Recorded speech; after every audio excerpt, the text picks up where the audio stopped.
The three classical Greek column orders are the Doric, Ionic, and the Corinthian column order. Today, we will look at what the Doric order is.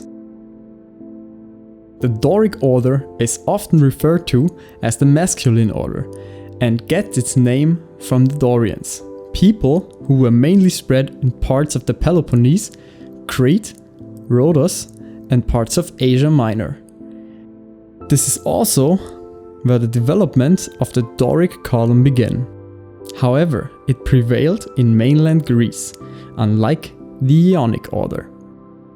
Doric columns usually do not have a base and stand directly on the stylobate, the upper part of the step foundation, called the crepis, under which the foundation, the stereobate, is located.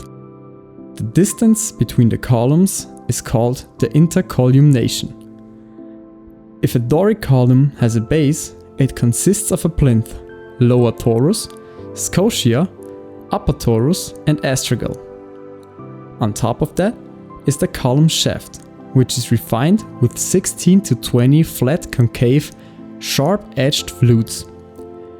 The column itself consists of the shaft, which can be monolithic or divided into drums, and finally the capital, on which the entablature and pediment are located. The capital forms the upper end of the column.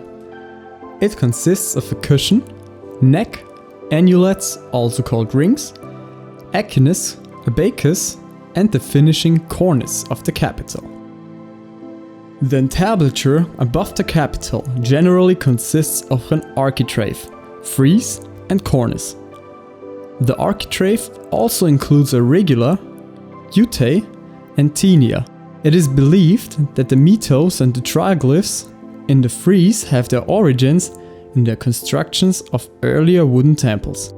The cornice mainly consists of the horizontal cornice, of which there is also an inclined one that is located above the tympanum in the pediment.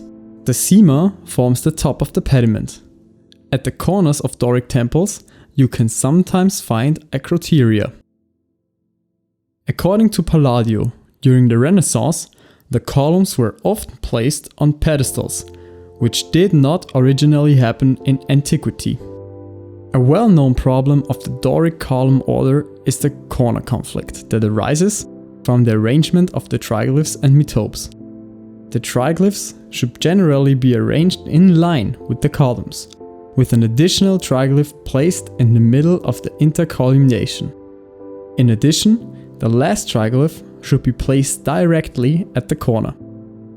However, achieving both at the same time is difficult because the triglyphs are usually narrower than the columns. This results in a small metope field at the corner, which the Greeks disliked. There were several approaches to solving this problem. On the one hand, they wanted to push the columns outward, but this would not be possible structurally. On the other hand, they could push the other triglyph outward, thus creating a wider metope field at the corners. In return, they could also make a wider triglyph. One approach that would not require changing any triglyphs or metopes is called corner contraction. In this variant, the column spacing of the outermost two columns is reduced. The various approaches were ultimately all partially used, but the corner contraction was the most common. If you want to learn more about the Doric column order, give the video a thumbs up and write your questions in the comments. Feel free to subscribe to this channel and activate the bell so you don't miss anything.